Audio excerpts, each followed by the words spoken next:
Nous sommes en plein cœur de l'été 2025 et toute l'équipe de Mediarama fait une pause. L'année a été longue, bien chargée, ça fait du bien de se reposer un peu, j'espère que c'est le cas pour vous également. On profite donc de cette pause estivale pour rediffuser 2 épisodes qui vous ont particulièrement plu cette année et on commence cette semaine avec l'épisode avec Fabrice Bazard, directeur général du Ouest France, qui vient parler notamment de son projet de télévision Novo 19. Entre-temps, le nom a été annoncé, qui doit se lancer tout début septembre, donc dans quelques semaines, au moment où vous écoutez cet épisode. Cet épisode est riche d'enseignements, comme souvent avec Fabrice, qui n'hésite pas à dire les choses et à ouvrir le capot. C'est intéressant, un épisode qui vous a particulièrement plu. Je suis ravi de le rediffuser. Bonne écoute et bel été. Salut!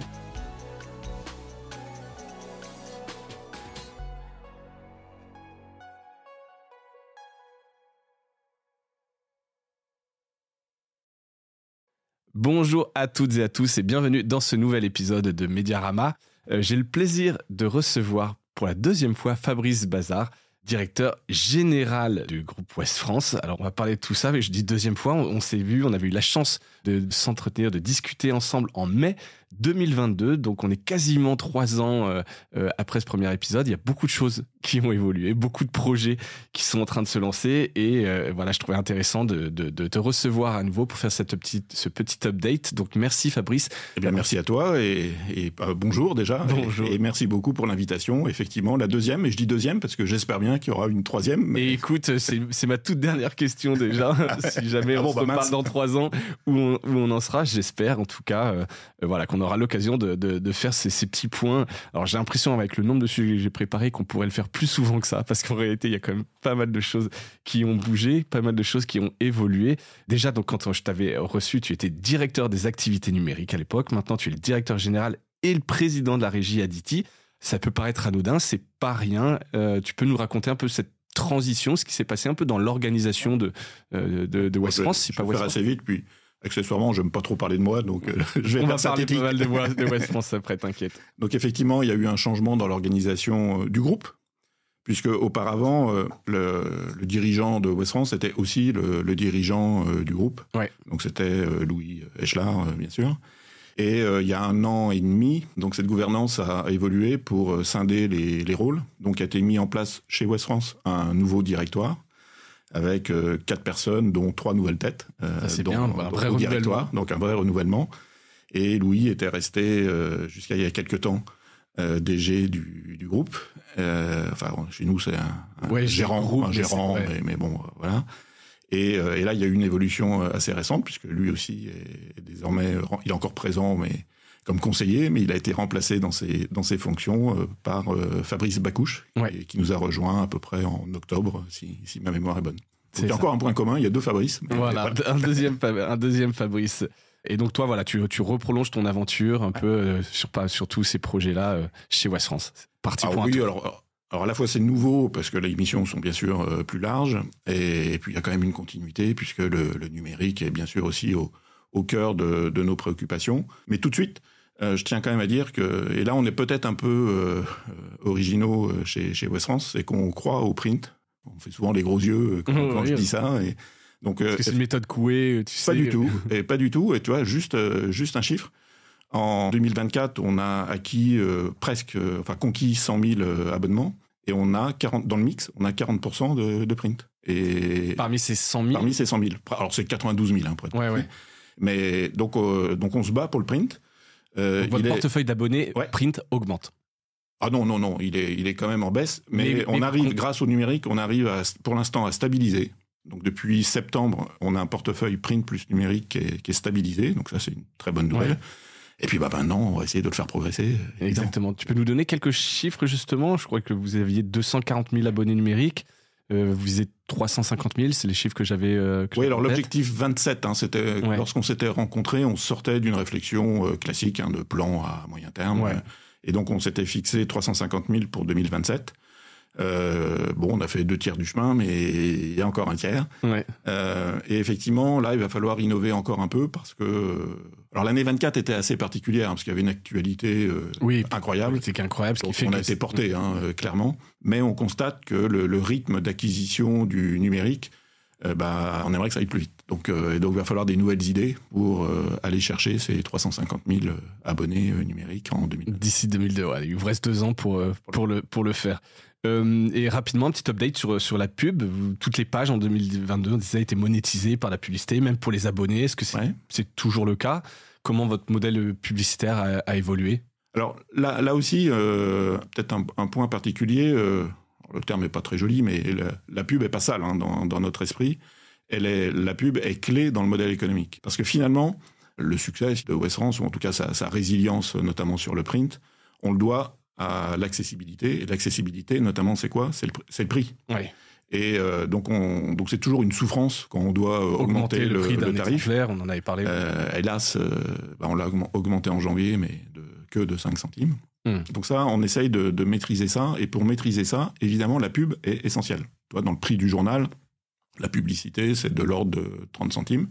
Donc sans pub dans le journal, il coûterait 30 centimes plus cher. Donc on perdrait 10 centimes, c'est 6 000 abonnés perdus. Pour te donner des chiffres. Donc la publicité est clé. Après, ta question, elle est plus sur le numérique. Et là, c'est une bonne question parce que la problématique, c'est que la pression publicitaire, que ça soit un anonyme ou un abonné, elle est souvent trop forte. Donc je pense que tous les médias, on n'est pas atypiques, ont un enjeu de rendre la publicité mieux intégrée, peut-être moins nombreuse. Avec un meilleur environnement, une meilleure attention. Voilà, quelque chose de plus premium. Tu prends le pied d'article, pour citer un exemple, on a souvent des pieds d'article quand même un peu longs, un peu lourds, même si... Merci aux acteurs qui nous aident sur cette partie-là. Oui, bien sûr. Évidemment, mais l'enjeu, c'est sans doute... Historiquement, tu vois, en 2022, on avait plutôt une approche par les volumes sur la publicité numérique et des prix qui étaient plutôt des petits prix. Et je suis convaincu qu'on va rentrer, enfin on est déjà d'ailleurs dans un moment où la publicité sera sans doute moins nombreuse, plus personnalisée, bien sûr, plus qualitative et mieux intégrée et, je l'espère, vendue plus cher. Ouais. Et donc ça passe par quoi ? Pardon, juste rapidement, un petit focus là-dessus. C'est par une réflexion entre le produit, la régie, en se disant voilà, on va avoir un écran un peu plus beau et puis aller nous vendre ça plus cher auprès des annonceurs. Alors déjà réussir à mieux la contextualiser encore. Donc il y a pour un acteur, je raisonne en régie locale là, cette fois. La géolocalisation, donc la personnalisation par rapport à ton lieu de vie est évidemment essentielle. Mais ça peut être aussi de la publicité contextualisée en fonction de la thématique, de l'article que tu es en train de lire. Donc, c'est pas trop difficile à faire. L'enjeu clé, c'est que c'est la fin, bien sûr, des cookies tiers. Ouais. Et donc, l'enjeu, ça va être d'identifier et de connecter nos internautes sur nos plateformes. Et là, par rapport notamment aux acteurs de la télé, si je fais un parallèle, qui eux obligent d'ailleurs. Oui, ils ont bien fait. Ils l'ont très bien fait. Début, on doit s'inscrire si on veut regarder les lives, les replays des plateformes télé. Donc là, il n'y a rien à dire. Nous, on a des millions de visiteurs tous les jours et on a 200 000 connectés par jour. Donc 200 000, c'est bien, mais c'est pas assez. Proportion. Voilà. Donc on a un gros enjeu là-dessus. Et qui nous permet, une fois que les gens sont connectés, bien sûr, de collecter de la data, de personnaliser l'expérience, et puis surtout de s'affranchir des cookies aussi. Donc ça va dans le bon sens. Mais donc il faut trouver la bonne recette, la bonne proposition de valeur qui fait que les gens aient envie de se connecter. Et puis, et les régulateurs, la CNIL, je ne vois pas ça que comme une difficulté. Ils jouent leur rôle au service, bien sûr, des mobinautes ou internautes, et leur politique de vouloir réguler ce qu'on appelle des vendors, qui sont des acteurs de la programmatique, de vouloir les réguler, je pense que c'est très positif. Ça évite d'avoir, à une époque, il y en avait 1000 potentiels. Ils pouvaient venir de Singapour, de Russie, c'était n'importe quoi. C'était un peu... voilà.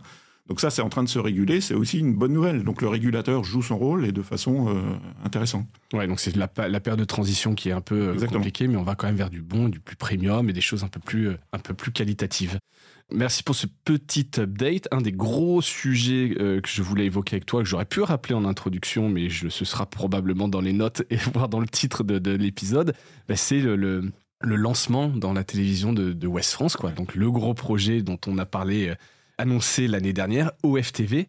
Alors la question simple, évidemment, pourquoi est-ce que vous vous lancez dans la télévision ? Alors je pense que vous étiez déjà un peu dans la télévision locale. On sait que tous les groupes de presse, de PQR notamment, ont une chaîne locale. Là, c'est un changement de paradigme, c'est vraiment la TNT, c'est suite à la décision de l'Arcom de retirer les fréquences de diffusion de C8 et NRJ12 notamment. Vous avez gagné cet appel d'offres, mais avant de le gagner, il a fallu se lancer. C'est quoi la genèse un peu de cette idée folle ? Alors, il n'y a jamais qu'une seule idée. La première, je rebondis encore sur l'accessibilité. Ouais. Quand tu veux être un média le plus accessible possible, le plus populaire possible dans le bon sens du terme, tu dois être sur tous les canaux. Ouais. C'est pas toi qui choisis, c'est ton lecteur. Exactement. Et ça fait écho effectivement ce que tu disais, dans le premier épisode. Je me souviens effectivement que Ouest France a la volonté quand même d'être un acteur, de ne pas être un simple acteur entre guillemets régional de l'Ouest. Ouais. Et vraiment, vous voulez rayonner au niveau national, voire international. Donc là, cette idée derrière la télévision. Alors, dans ce que tu dis, il y a deux dimensions. Il y a une dimension éditoriale.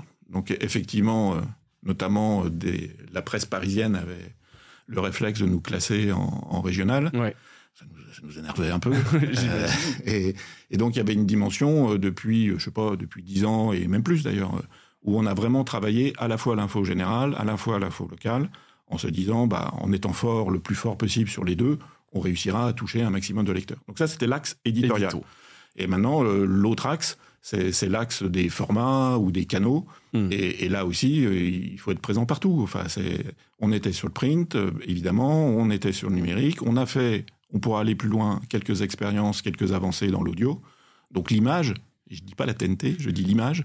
L'image était tout à fait naturelle, comme un prolongement des supports ou des canaux existants chez Ouest France. Ouais.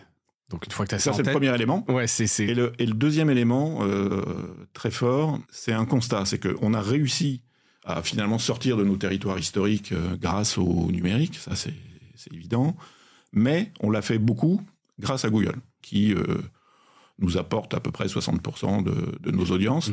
Et donc on touche évidemment toutes les régions françaises, mais on la touche par un intermédiaire, et donc c'est des audiences qui sont pas toujours engagées. Oui. Et qui ne reviennent pas forcément, qui viennent pour un article. Donc ton modèle économique, c'est pas inintéressant, tu fais de la pub évidemment, mais c'est compliqué pour monétiser au sens contenu, puisqu'ils sont insuffisamment engagés. Et on est convaincu, on verra, on est convaincu que la télévision peut être un média assez puissant pour nous permettre de rayonner davantage et aussi un peu de nous émanciper, parce que les acteurs régionaux ont souvent une caractéristique, c'est qu'ils sont assez discrets. Et lorsque tu veux rayonner plus largement, plus nationalement, on devra communiquer sur nos valeurs, sur la qualité de nos contenus, faire connaître encore plus la marque. Et je suis convaincu que l'image, la télévision est bien sûr un levier important. Ouais. Et puis, le dernier élément, ça tu le devines, c'est que pour toucher des jeunes ou des plus jeunes qui très souvent rentrent dans les contenus par l'audiovisuel, là aussi c'était naturel d'investir dans ce secteur. Quoi. Ouais. Tu peux raconter le pitch de OFTV, ce que ça va être? Et ma question est aussi notamment à quel point ça va pas être une télé régionale. Alors, je sais que ça l'est, parce que tu vas nous l'expliquer, mais à quel point c'est pas, un effet d'aubaine, et puis on a notre petite télé régionale qui va avoir une fréquence nationale. À quel point c'est un projet national, et à quel point ça va être différent de ce qu'on a pu voir ailleurs?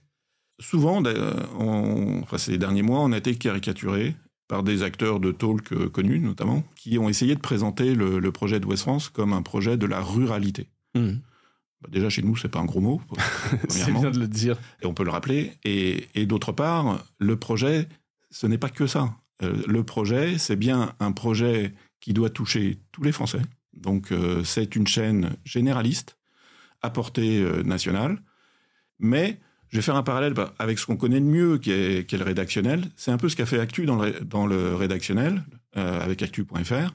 C'est finalement, quand tu fais du multilocal à grande échelle, tu deviens national. Donc c'est un peu ça l'idée. Donc c'est de parler des territoires.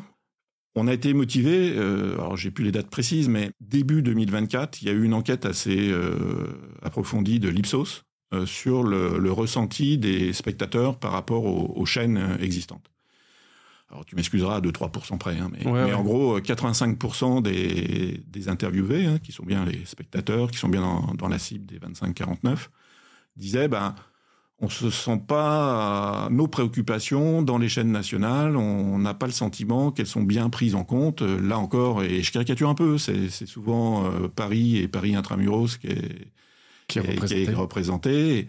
Et donc, on attend un acteur qui, des territoires, et un acteur des territoires qui ne décrète pas qu'il est des territoires, qui le montre en ayant notamment des intervenants, des journalistes qui sont sur le terrain, qui sont proches de chez nous. Donc c'est ça notre enjeu.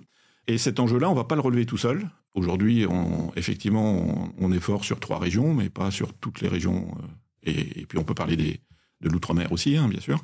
Et donc on devra créer, le terme un peu galvaudé maintenant, mais un écosystème qui associe évidemment des télés locales qui, eux, sont effectivement dans l'hyper-local, mais qui associent aussi la presse quotidienne régionale, par exemple, voire des influenceurs, parce qu'on va parler beaucoup de numérique aussi, qui sont des gens qui vont nous aider à avoir cette portée. Et dès qu'il y a une belle histoire en France, peu importe où elle est, il faut qu'on la capte, qu'on puisse la diffuser. Et une belle histoire, même si elle est à Marseille, elle intéressera un Strasbourgeois. Il n'y a aucune raison. Ouais. Donc, de façon très schématique, c'est ça.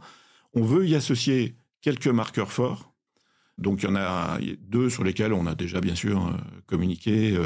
Un qui est, on va lancer un talk. Donc là, on a retenu une association, puisqu'ils sont 3 acteurs. Donc, Renaud Levankim sera le réalisateur, producteur. On sera associé aussi à France TV Studio et aussi à Brut. Donc là, 3 très belles références. Ouais, avec un vrai savoir-faire. Un vrai savoir-faire. Complémentaire. Renaud Levankim a créé le Grand Journal. Donc c'est pas mal quand même comme CV. Donc là, au moins, et il est très motivé. Là aussi, c'est une excellente nouvelle pour nous d'arriver à associer ces acteurs référents, c'est une bonne nouvelle, mais de les voir aussi très motivés par notre projet, déjà c'est sympa et en même temps c'est encourageant parce que effectivement, eux aussi considèrent qu'il manquait un maillon, qui était ce maillon de représentation des territoires. Oui, donc c'est pas qu'une aubaine financière de se dire c'est un contrat de plus. Personne n'a limité ses intérêts, mais en tout cas, tu sens de la motivation et un engouement autour de la promesse. On s'appelle Ouest France, donc forcément il y aura un JT. Donc on va commencer avec un JT d'une 12aine de minutes. Donc on est en train de travailler dessus. Et après on imagine d'avoir quelques marqueurs. Alors là, assez logique, on s'appelle Ouest France. Pourquoi pas une émission sur la mer, le maritime, une autre sur le pouvoir d'achat. Là aussi c'est la même chose. Si on veut toucher les gens, parler de leur quotidien, parlons du pouvoir d'achat. Donc voilà, et sans doute une autre sur le patrimoine en y associant la gastronomie. On pense qu'il y a la place pour des émissions un peu originales. Ok. Et tout ça avance, diffusion prévue dans 6 mois, le 1er septembre 2025. C'était votre engagement. On est un peu têtu, on est breton. Donc à l'Arcom, on leur a indiqué le 1er septembre. On n'a pas changé de date. On démarrera le 1er septembre. Comme on dit, on est un peu charrette, mais on avance. Ouais. La preuve sur ce que je t'ai cité, il y a bien sûr des chantiers techniques. Oui, puis on a vu effectivement ces annonces. Et puis on recrute, parce que tout ça marche que si on a des équipes compétentes, mobilisées. Donc on recrute des compétences de la télé. Ça représente, une question un peu naïve, mais un gros investissement à ce stade. Je veux dire, on est 6 mois avant le lancement, c'est des partenariats, c'est une structure agile, c'est... pour l'instant, oui. Pour l'instant, on pourrait l'illustrer un peu comme ça. C'est un fonctionnement un peu start-up, mais pas isolé, parce qu'on veut qu'il y ait des synergies aussi avec nos rédactions, qu'elles soient à Rennes ou en local.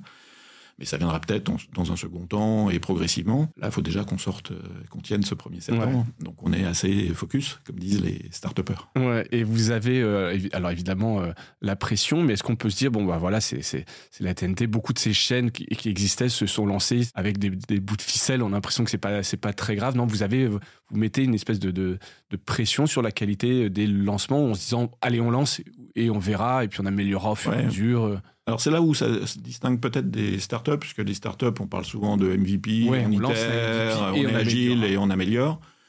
Sur la télévision, en tout cas ceux qui connaissent ça par cœur, nous ont alertés sur ce point en disant attention, on n'a qu'une seule chance de faire une bonne impression.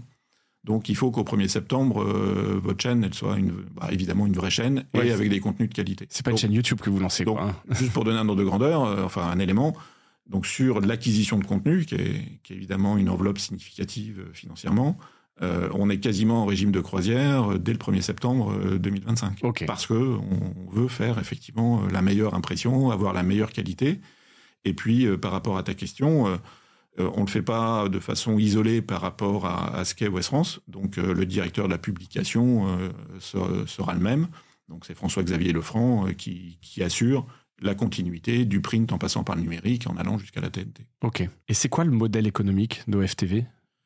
Alors, c'est une chaîne gratuite, là aussi, par rapport au registre, à l'élément d'accessibilité, c'est évident.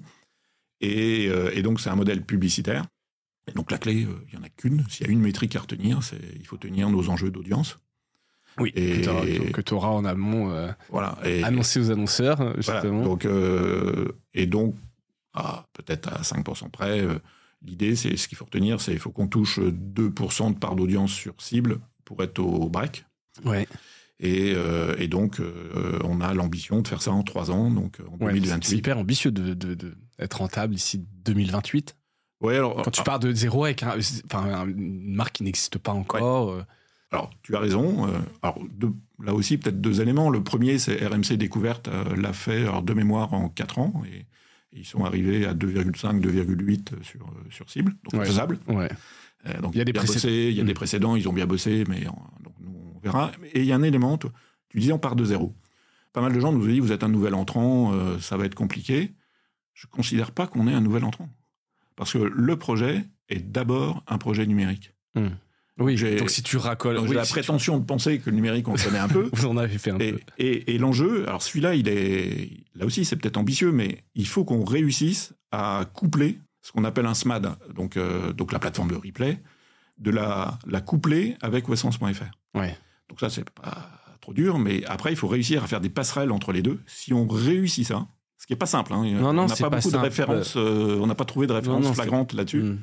Mais si on réussit ça, et je vais le dire comme ça, on est condamné à réussir ça, eh bien, on va profiter du carrefour d'audience. Westfrance.fr, c'est 700 millions de pages vues par mois, quoi. Enfin, donc, mais c'est vrai que c'est ça la clé. C'est vrai que c'est pas simple. Tu vois, par exemple, TF1, et avec TF1+, ils se sont posé la question, on les accompagnait là-dessus, de mettre la news dans cette plateforme. Et en fait, c'est pas simple. Tu vois, les gens vont chercher de la vidéo, vont pas forcément chercher de l'actu, du texte. Trouver ça, je pense que personne n'a craqué le code encore. Ouais.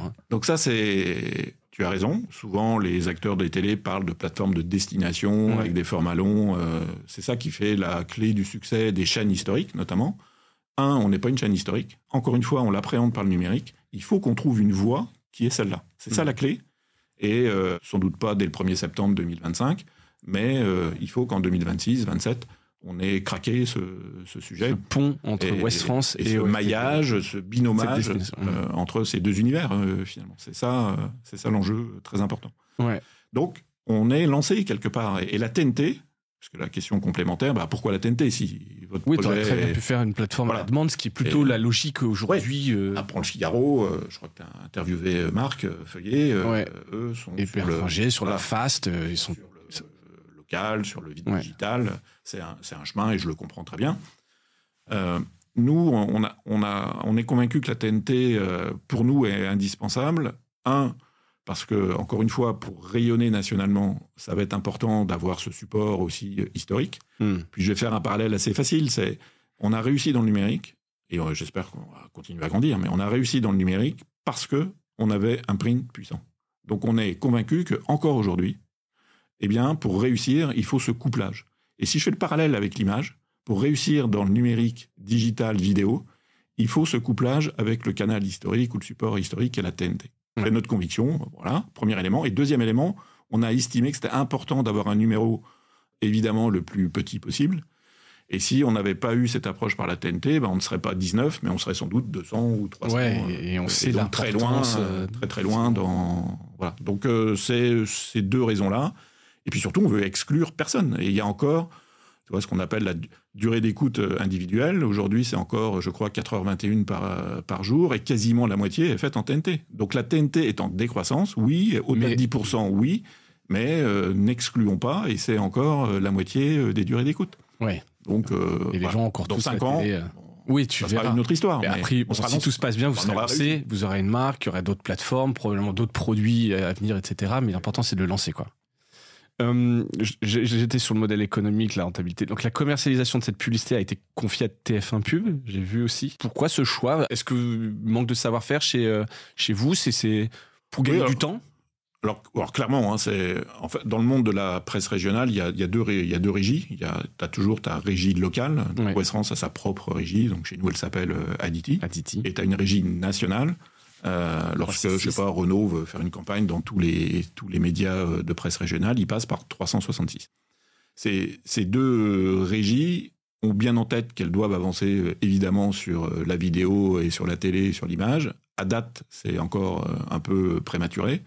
Et donc nous, pour sécuriser notre projet, on a décidé au moins dans cette première période, donc il y a une période de 3 ans, de s'associer à un leader du marché Et donc TF1, évidemment, ça remplit, ça coche la case. Ouais, bien sûr. Et puis, d'autre part, on les connaissait un peu parce que on avait sur les radios, eux assurent la régie des indés radios, donc on a l'occasion de les croiser. Et puis on a un pilote en cours sur la publicité segmentée avec TF1, donc on les connaissait. Et puis c'est toujours important dans les partenariats, c'est que le relationnel fonctionne.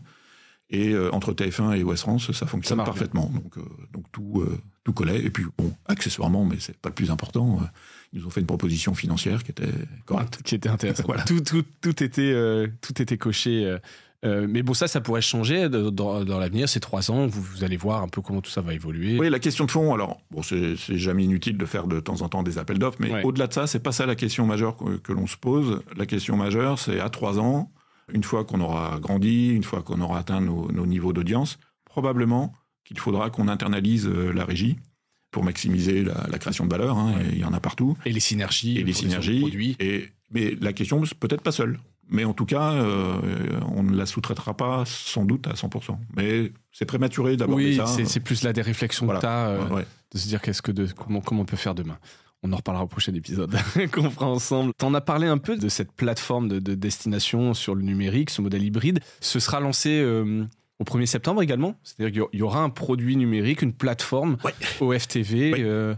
Alors le nom, ça ne sera pas OFTV. D'accord, j'aurais pu poser la question, effectivement. Mais je te pose la question, quel sera le nom ? J'en sais rien. On décidera. Ou tu veux pas le dire ? Non, c'est pas que je veux pas le dire. Il y a 3 noms qui sont encore en shortlist, comme on dit. On va décider d'ici fin mars, donc c'est imminent. Mais ça sera pas OFTV. Et pourquoi ? Alors c'était pas possible. C'est le Ouest France, c'est trop marqué ou c'est trop générique, ça vend pas de rêve. C'est quoi les réflexions ? Parce que la marque Ouest France, pour vous, elle est importante. Oui, alors ce n'est que mon avis. J'aurais bien aimé l'appeler OF+. Parce que le plus est quand même assez utilisé. Oui, c'est peut-être trop. Il y a un média assez puissant dans les télévisions qui aime pas trop qu'on utilise le plus. Ah. Et donc, juridiquement, c'était pas évident. Ouais, c'était prêter le flanc à d'autres. Et voilà. Donc, on a d'autres combats à mener, donc ça sera pas ça. Mais j'aurais bien aimé que ça soit ça, pour faire le lien à la fois avec Ouest France, et puis faire le lien, bien sûr, avec l'univers télévisuel, et le plus, TF1+, M6+, et Canal+, est assez répandu. Ouais. Donc voilà, patiente un petit peu. Et on verra la semaine prochaine. Exactement. On aura ça. On verra ça de toute façon, j'imagine qu'on en parlera parce que c'est quand même des choses qui sont pas mal scrutées. Et donc, pour répondre, comme j'ai pas répondu à ta question, ça sera lancé effectivement au plus tard le 1er septembre. Cette plateforme, on aimerait la lancer un petit peu avant. D'accord, un peu de chauffe, quelques programmes. Les informaticiens disent qu'il faut décrasser les tuyaux de temps en temps. Donc, il y a ça. Et puis surtout, c'est toujours intéressant d'être un peu lancé. Ça permet, tu l'évoquais, de faire un peu de teasing, de faire connaître déjà un peu ce lancement. Et puis, comme on est un peu après les autres, puisque les autres, notamment T18, donc le projet de CEMI, eux vont se lancer en juin. Donc, ça aurait été bien d'occuper par le numérique cet espace de histoire de dire, on lance un peu cette concurrence. Et le compte à rebours est compliqué, mais en tout cas, au 1er septembre, bien sûr, il y aura une plateforme qui sera en ligne et qui permettra de revoir soit du direct, soit du replay. Mais sans doute très intégré à westfrance.fr. Oui, c'est ça. Une ergonomie, une UX, une expérience évidemment très différente, mais intégrée pour répondre à l'objectif de passerelle que j'évoquais tout à l'heure. Ouais. Et d'ailleurs, au niveau des rédactions, on a parlé de ce JT. C'est quoi l'accueil ? Est-ce qu'il y a de l'enthousiasme ? Est-ce qu'il y a déjà des projets qui travaillent dessus ? Comment ça se passe un peu l'intégration du projet dans les rédactions ? Alors pour refaire l'histoire, lorsqu'on a décidé de candidater, donc c'était en avril et on a remis notre dossier mi-mai, il y a eu un effet de surprise en interne. Parce que Partout, je pense. Oui, peut-être pas en interne. Mais en interne aussi. En interne aussi. Alors pas totalement, parce qu'on avait décidé d'accélérer sur l'audiovisuel. Ouais. Et on avait identifié 3 étapes. Une première étape qui était de s'améliorer sur la vidéo, où historiquement on fait des formats plutôt très courts et autres, et donc d'aller plus vers la qualité, plus des formats un peu plus longs, qui engagent, toujours pareil, qui engagent davantage l'internaute. Un deuxième temps qui était de lancer une radio Ouest France. Et un troisième temps qui était de lancer une télévision. Et un troisième temps parce que c'est sans doute le plus compliqué des 3. Quoi. Donc c'était la courbe d'apprentissage. Bien sûr, un peu très naturel, très logique. Surtout qu'il y a aussi des passerelles entre l'audio et la télé, de plus en plus. Et tu l'as évoqué tout à l'heure, cet appel à candidature de l'ARCOM a été une opportunité qui a petit peu chamboulé le cadencement. Le calendrier, on va dire. Et le calendrier, et donc on a bondi sur cette opportunité pour candidater. Ok. Et donc en interne, surprise. Donc surprise, et une fois qu'on l'explique avec cette logique de multicanal, de multiformat, d'être présent partout, tout le temps. Alors je vais faire un peu dinosaure, mais il y avait un acronyme dans les années 2000 là, qui s'appelait ATAWAD. Ouais. Donc c'était Anytime, Anywhere, Any Device. Ouais. Et c'est un peu ça. Donc on veut accompagner nos lecteurs au fil de la journée, tout le temps, et le canal, et sur tous les canaux, partout. Ouais. Donc ça se comprend assez bien. Oui, ça s'explique bien. Ça s'explique bien. Le sujet, c'est normal. Il est financier. C'est quand même des enjeux économiques qui sont importants. Donc c'était ça qui crée une petite inquiétude. Donc, est-ce que toutes nos ressources, tous les budgets vont pas passer là-dessus, et comment nous on va pouvoir développer nos propres projets en interne. Alors c'est pour ça. Alors tu le sais, hein, tu l'as dit en intro, mais donc on est un groupe indépendant. On estime que c'est évidemment fondamental. On a une association. Donc une association, ça a beaucoup de vertus, mais elle n'a pas les poches financières profondes. Donc il faut qu'on soit un média rentable. On n'a pas le choix.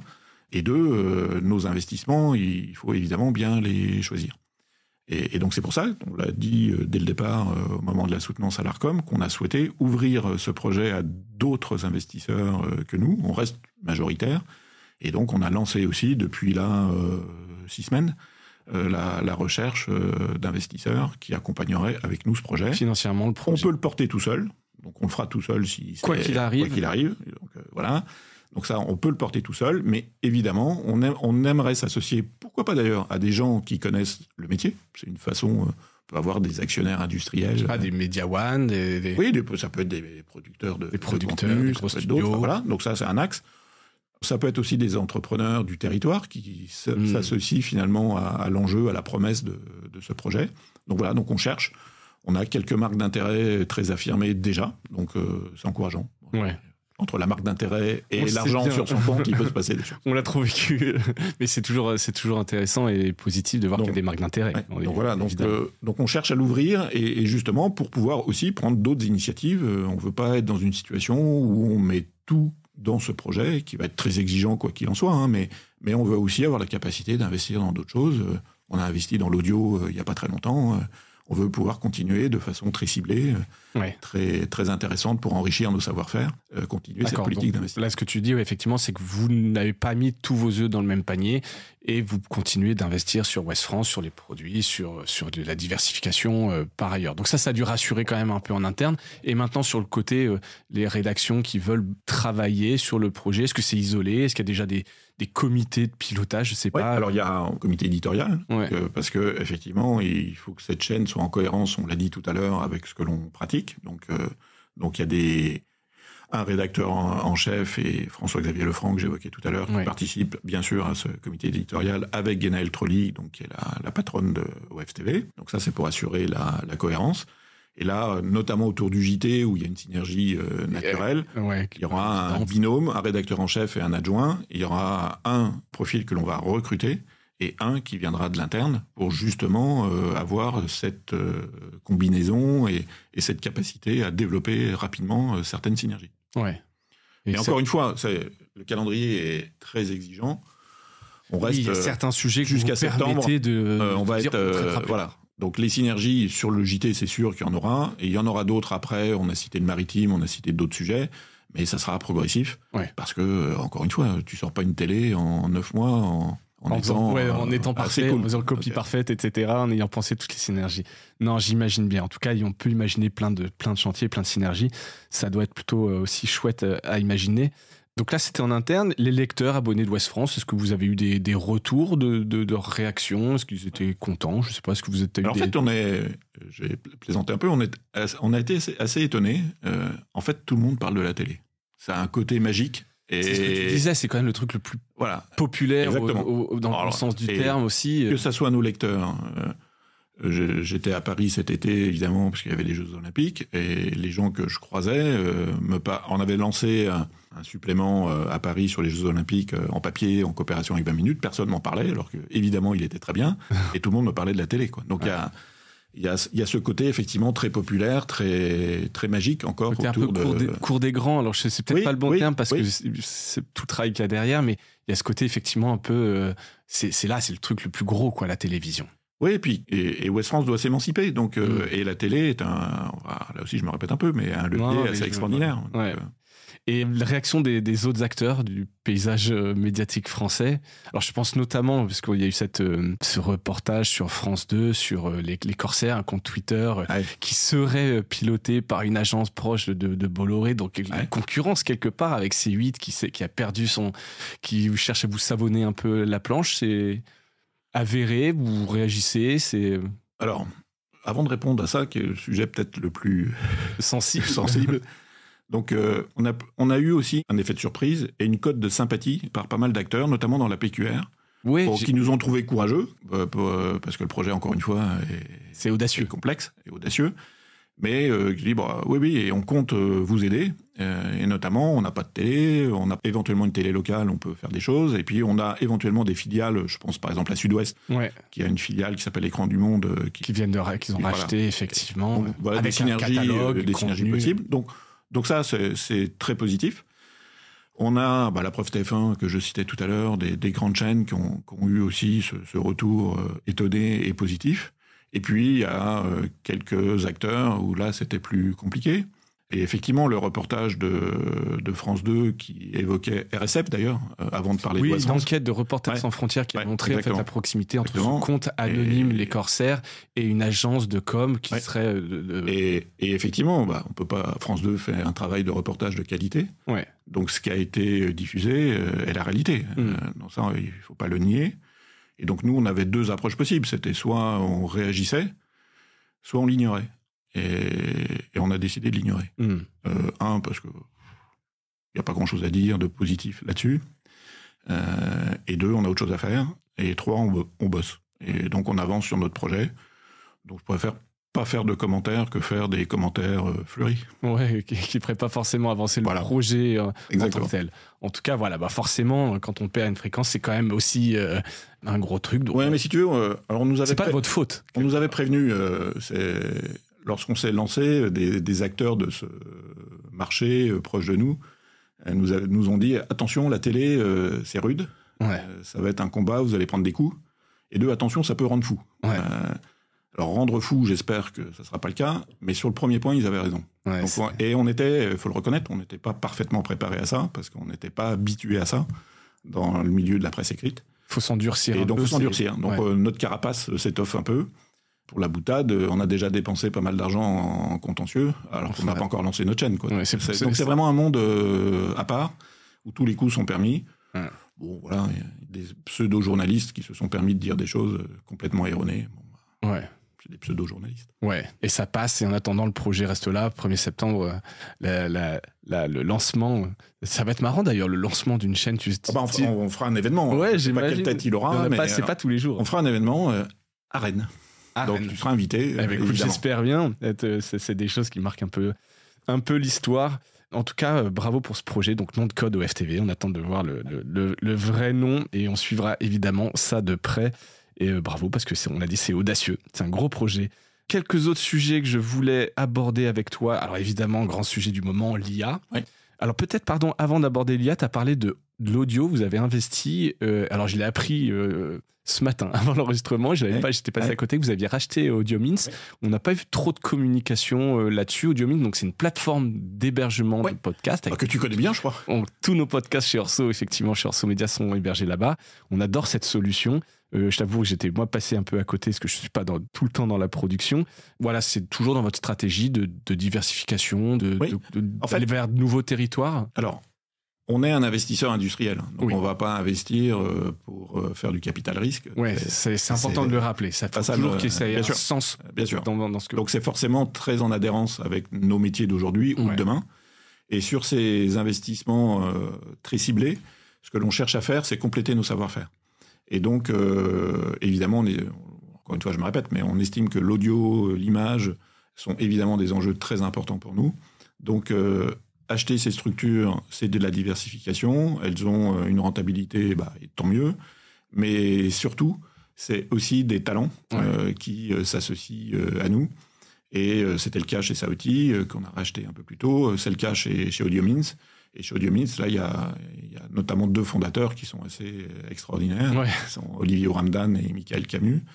et qui avance vite.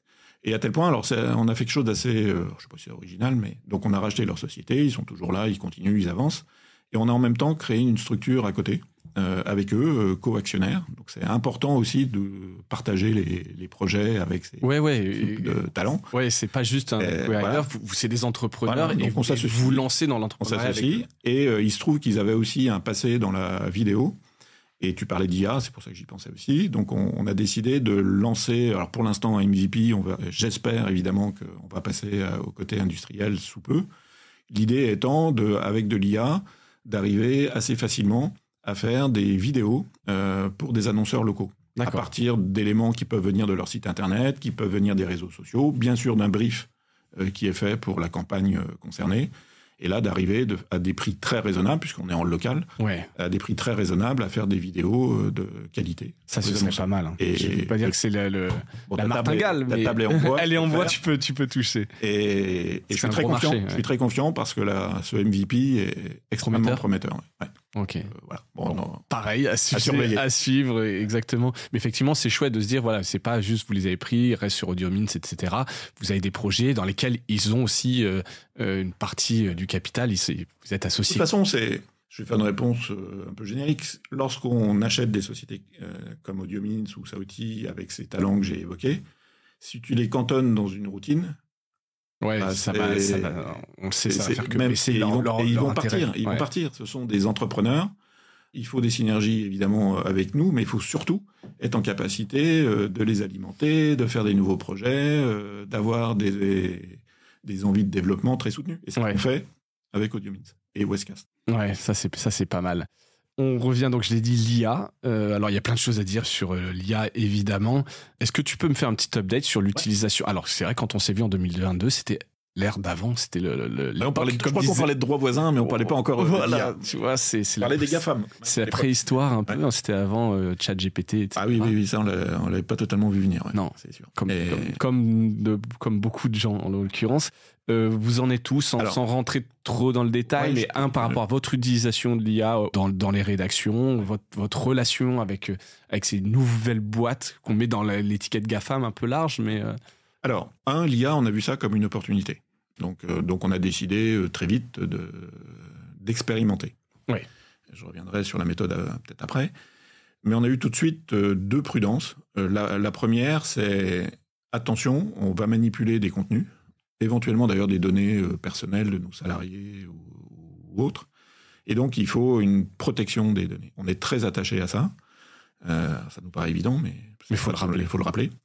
Et donc, on a refusé d'expérimenter à partir, je prends le cas extrême, de licences gratuites ChatGPT. Donc, on a déjà travaillé à un portail, si je l'appelle comme ça, qui assemble un certain nombre d'outils, et des outils qui nous garantissent une conformité RGPD, si je fais simple, totale. Donc, un portail interne à la destination des rédactions et avec Microsoft. Donc, on s'est associé, on a pris une prestation auprès de Microsoft pour...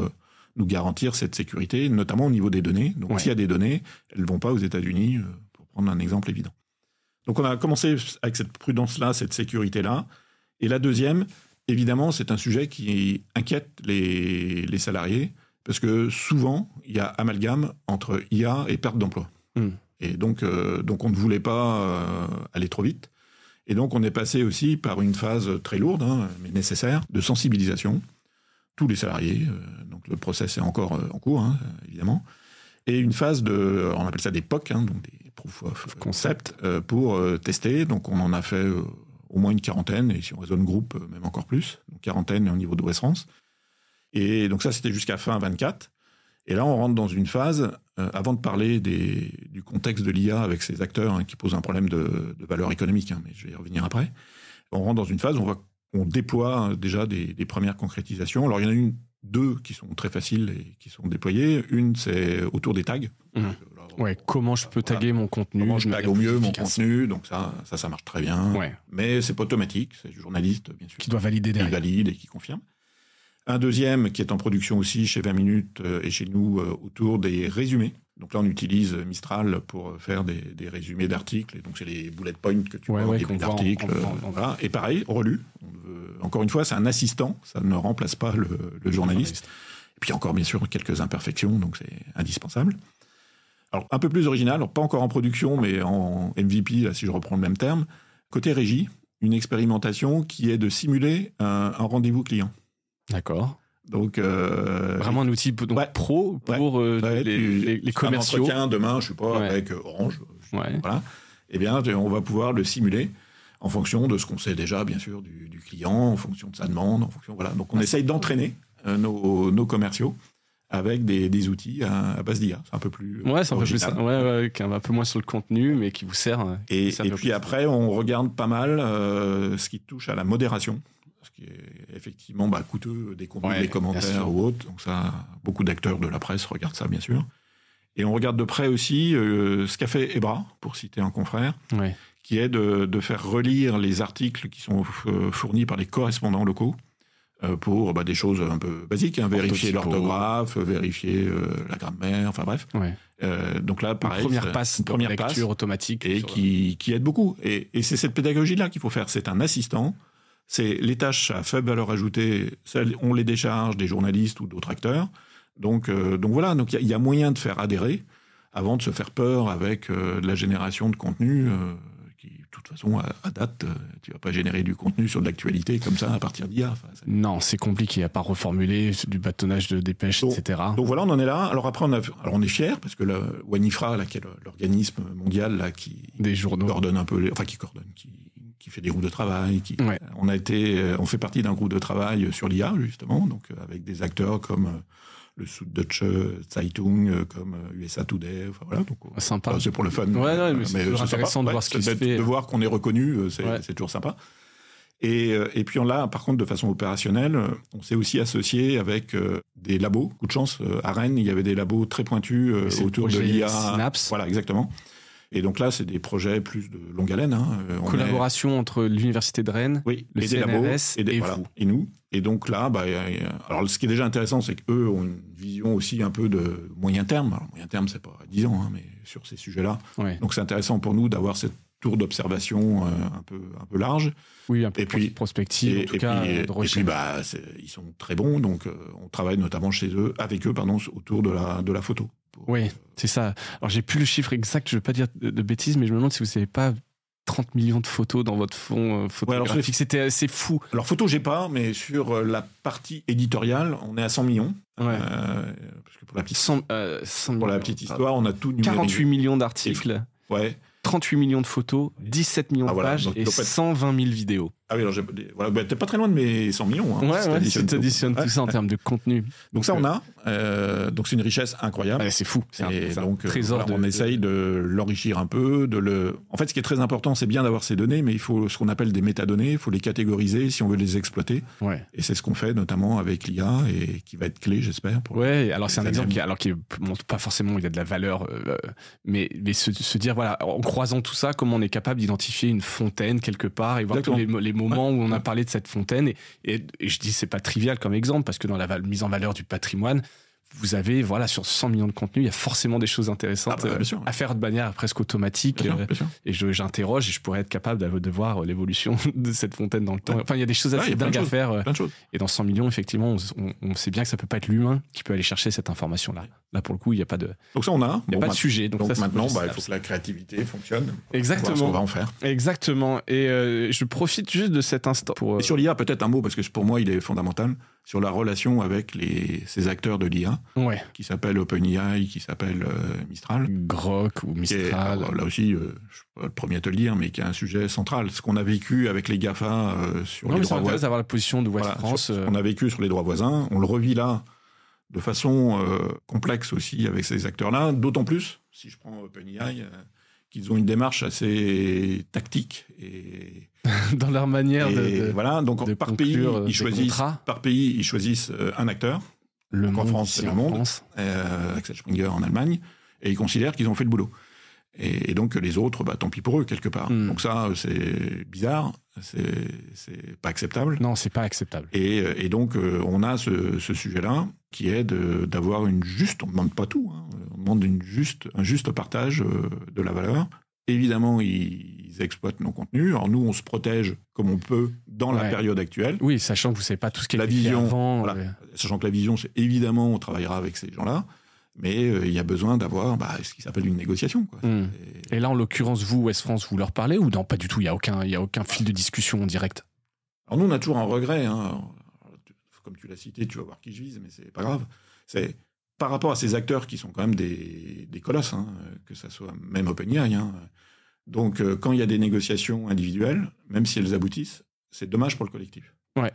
Donc, mon regret, c'est que les médias français, voire peut-être européens, on peut élargir, ne puissent pas faire un collectif puissant pour aller devant ces acteurs-là et négocier. On en parle, enfin, je veux dire, le geste en parle, l'alliance en parle. Mais quand, c'est toujours embêtant de pointer quelqu'un, mais quand on a un qui joue à cavalier seul, c'est toujours embêtant. C'est toujours embêtant. Alors évidemment, c'est bon pour le compte d'exploitation, mais c'est embêtant à court terme, mais c'est embêtant pour le collectif.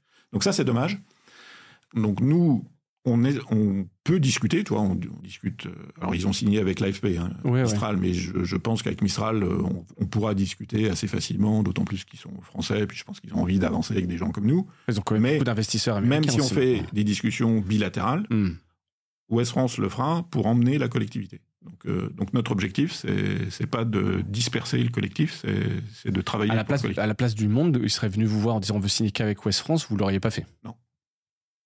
Vous aurez renoncé au chèque en disant non, c'est pas de ça. Non.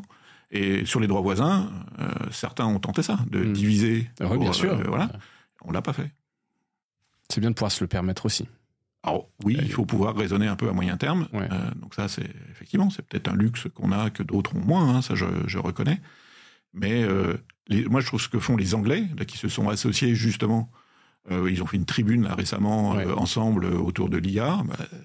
Je trouve ça bien.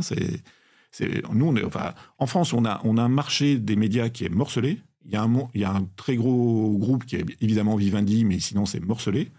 On n'est pas, on n'est pas Murdoch, on n'est pas, on n'est pas Axel Springer.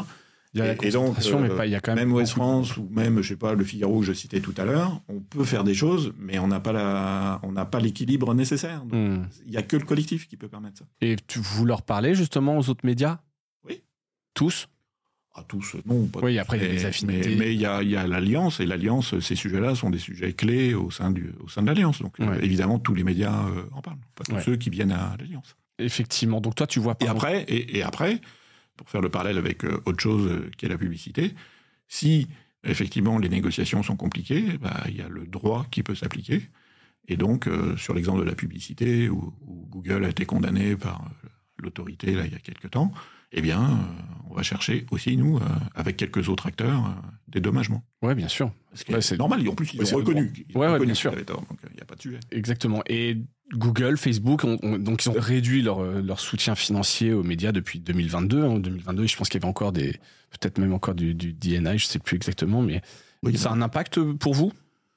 DNI, tout ça. Ça fait toujours plaisir d'avoir des aides, évidemment, mais c'est pas le sujet central. Le sujet central, c'est ce qu'on a évoqué avant, c'est que ces très grands acteurs, soit parce qu'ils fournissent des outils, soit parce qu'ils sont présents dans les audiences, soit parce qu'ils sont présents dans l'IA, partagent leur forte rémunération un peu avec nous. Ouais. C'est ça le sujet central. Ouais. Okay. Comment tu maintiens ton indépendance? Le reste, Tu connais ta part de trafic qui vient de Discover?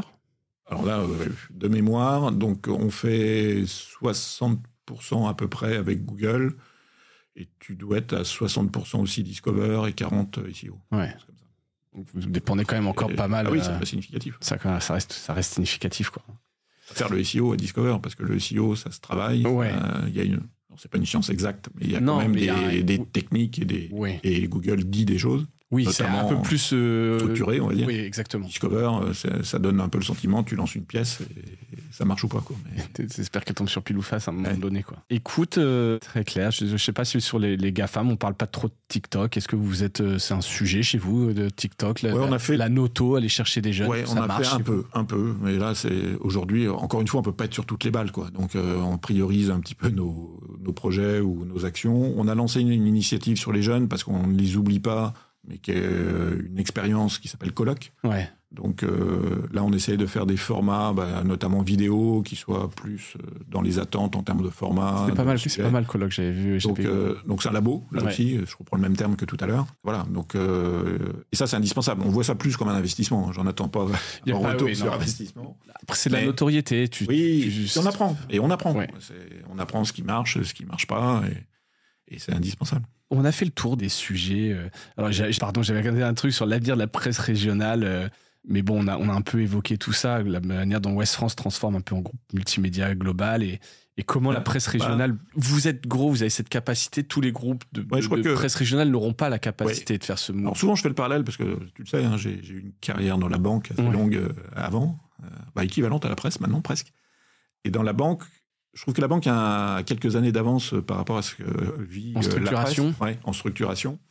Et donc, on a vu deux choses assez classiques. Hein. Il y a eu des fusions, parce qu'à un moment donné, la technologie, le réglementaire et les savoir-faire sont trop coûteux pour, hélas, pour des acteurs de taille voire moyenne. Et donc, il y a eu des fusions, et il y a eu quelque chose que je trouve très intéressant, que je ne vois pas ou peu dans la presse, qui sont des coopérations.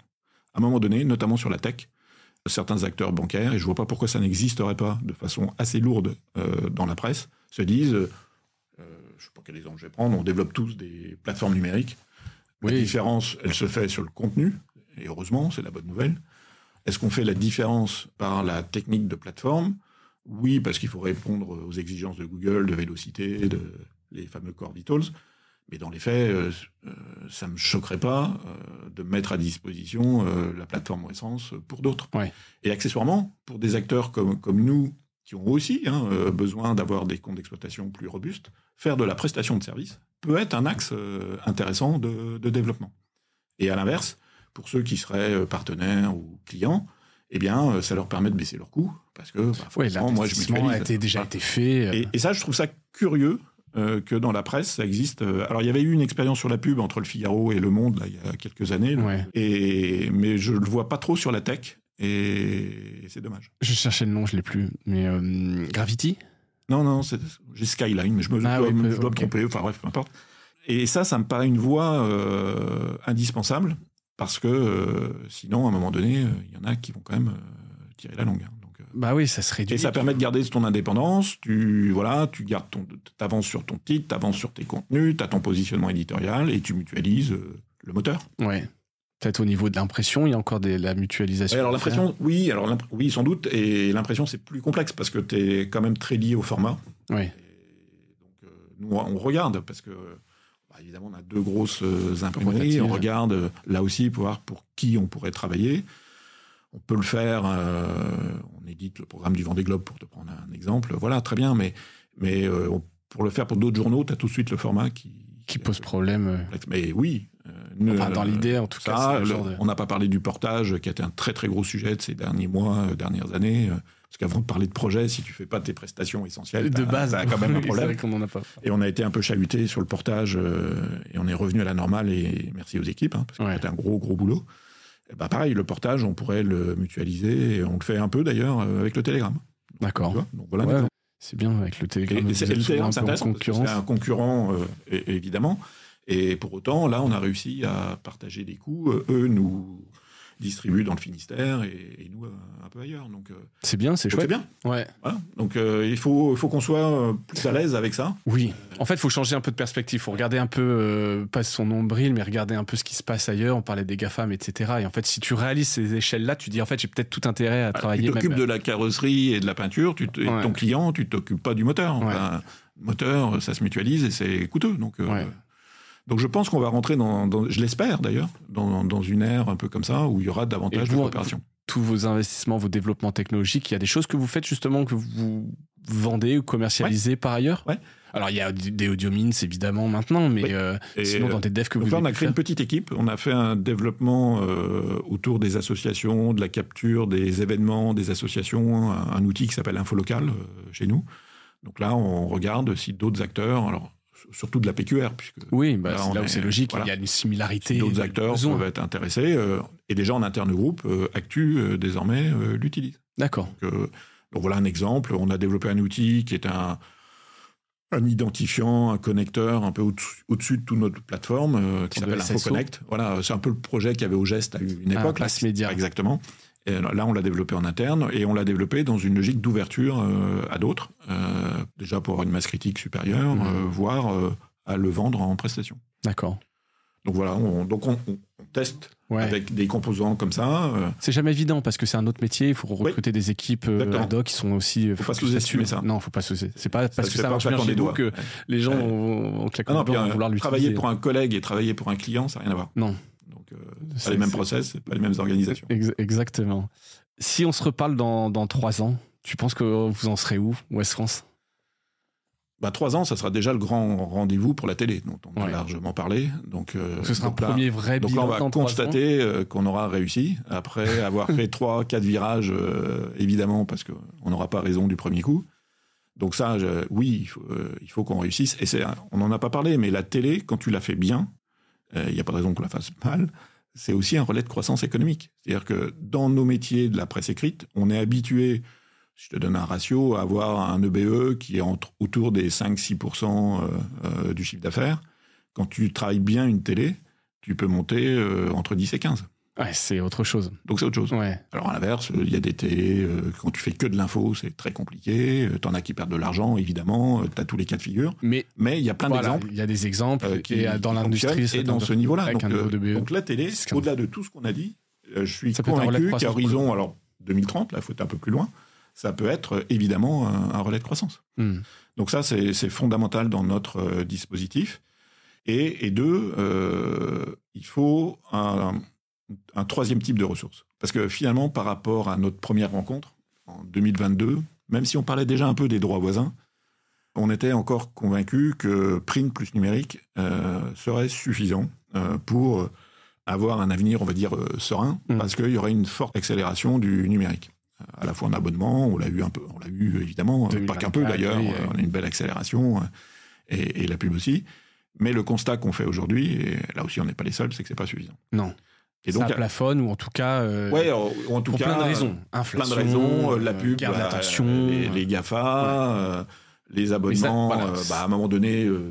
faut les choisir. Mais ta croissance, et puis tu t'abonnes pas à 3 journaux, ou à 3 titres. Donc il y a besoin de ce troisième levier. Je reboucle avec les droits voisins plus l'IA. Il n'y a pas de raison que ça ne soit pas des montants significatifs qui vous reviennent. À l'inverse, il faudra être très prudent stratégiquement. C'est peut-être le plus gros enjeu. Allez, je me lance. C'est qu'il y a quand même un risque très fort de désintermédiation des médias. Et nous, notre conviction, et on ne bouge pas, c'est qu'un média, pour être pérenne, j'emploie des mots un peu lourds, il faut qu'il soit producteur de contenu, mais il faut aussi qu'il soit diffuseur de contenu. Et que ça soit les Google, que ça soit l'IA, on a un risque, là, dans les 3 ans qui viennent, important, d'être désintermédié de façon importante. Et si je pousse le bouchon jusqu'au bout, et ça ne sera pas ça, évidemment, mais si Ouest France n'était qu'un producteur de contenu, alors là, on serait en grande difficulté. Parce que tu te feras un peu matraquer sur les coûts. Oui, et d'autre part, tu n'as pas la relation, tu n'as pas la data. Avec le lecteur. Ouais. Et donc là, tu perds ta valeur ajoutée aussi. Ouais.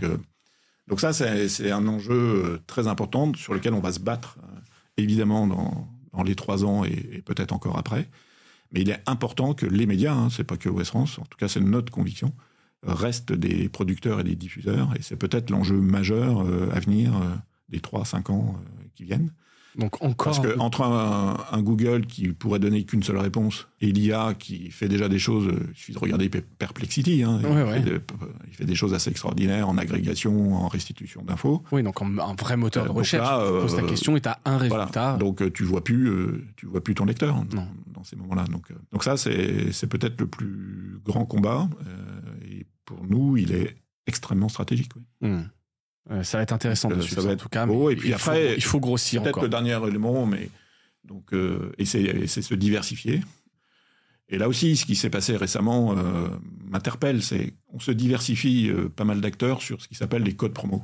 Donc les médias qui ont forcément un bon référencement exposent des codes promo et gagnent une petite commission au passage quand le code promo est utilisé. Et Google a décidé de sanctionner ça. Ouais, l'été dernier. C'est tout récent. Alors progressivement au niveau mondial, mais en France assez récemment. C'est scandaleux. C'est sans préavis. C'est comme eux qui dictent les règles du jeu. Ouais, c'est des règles du jeu imposées par un GAFA. Et on comprend bien pourquoi. C'est que, comme par hasard, il a un truc qui s'appelle Google Shopping. Donc c'est pas équilibré. Et je pense qu'aucune industrie, aucun acteur ne peut gagner s'il maltraite ses partenaires. Et je le vis un peu comme ça. Ouais, c'est clair. Je suis aussi d'accord. Il faut continuer ce combat-là et se diversifier. Et c'est leur intérêt aussi. Et c'est leur intérêt aussi. Ils ont besoin de nos contenus. Google le reconnaît. Facebook, non, mais bon, je laisse de côté Zuckerberg, il est parti je ne sais pas où. mais Google le reconnaît. Et donc, ils ont besoin de nous. Ils ont besoin aussi de la data qu'on apporte grâce à nos contenus, aux thématiques que l'on traite. Eh bien, trouvons ce modèle équilibré. Et le modèle équilibré, c'est pas quelques millions d'euros de la part de Google pour tous nos contenus au niveau d'OS France. Je ne demande pas 40, mais c'est peut-être 2-3 fois ce qu'ils nous ont proposé jusqu'à présent. Donc, c'est pas inaccessible non plus. Et 2-3 fois pour eux. Alors, OK, ils sont mondiaux, il y a plein d'acteurs, mais ça me paraît très raisonnable. Ouais. Le problème, c'est toujours qu'on ne sait pas exactement combien ils gagnent directement grâce à ces contenus. C'est que tant que c'est une boîte, voilà, ils diront jamais. Donc quelque part, ils peuvent dire non mais c'est déraisonnable et puis faire traîner et puis en attendant, il se passe rien. Effectivement, dès que tu fais une démarche, si tu vas sur le terrain juridique, voilà, c'était parti pour la gloire. Donc exactement. Exactement. C'est compliqué. Je pense qu'on parlera de ça encore dans 3 ans. Je pense. À mon avis. Et il y aura d'autres acteurs, je ne sais pas qui, mais exactement. Tu vois, de la même manière que l'IA générative est sortie, je pense qu'on a absolument pas fini d'en parler. Dernière question qui est un peu le gimmick du podcast. Est-ce que tu as un truc cool? Ah ouais, là, la première fois, j'étais pas préparé, mais voilà. Maintenant, j'étais préparé. Oui, j'en ai un. Bah, tu sais que comme on se connaît, que je suis passionné de musique. Ouais. Et donc, pour rester dans l'actualité, donc il y a un album une chanteuse que j'ai adorée ces derniers temps, et qui s'appelle, elle n'est pas très connue, Sharon Van Etten. Sharon, on va regarder. Je t'enverrai le lien. Et elle a une voix extraordinaire. Et puis en plus, je crois qu'elle passe à Paris là, ces jours-ci ou ces semaines-ci. Donc si tu as l'occasion, va la voir. Sharon Van Etten. Écoute, on va regarder ça. Donc écoute, et tu me diras ce que tu en penses. Exactement, avec un nouveau single, Afterlife. Eh ben écoute, merci pour la découverte, merci pour ton temps, surtout Fabrice. C'est toujours un plaisir. Hein, écoute, ce petit update de marché, c'est important de voir aussi ce que vous faites. Puis pour nous, c'est aussi une pause dans notre quotidien, donc d'échanger avec toi, c'est toujours un plaisir. Eh ben, écoute, merci. Bon courage pour cette charrette de 6 mois. Compte à rebours est lancé. Vous êtes. Je crois que c'est le terme des architectes. Ma femme est architecte. Donc je crois que c'est ça. La vraie expression, c'est même être charrette au cul. C'est vraiment l'expression, tu vois. Donc ça, je l'entends pas mal à la maison. Donc on est effectivement bien dans ce contexte-là. Ouais. Et ben écoute, ça va. Donc je pense que tu vas pas prendre des grandes vacances cet été. Moi, j'ai une chance. Hein, tu sais, moi, je fais rien. Hein, donc, c'est ça le talent, c'est de s'entourer de meilleurs que soi. La délégation, c'est toujours un grand talent. On pourrait faire tout un épisode, je pense, là-dessus. Merci Fabrice. Mais de rien, merci à toi. Hâte de voir tout ça. Merci à toutes et à tous d'avoir écouté cet épisode et je vous dis à bientôt. Salut.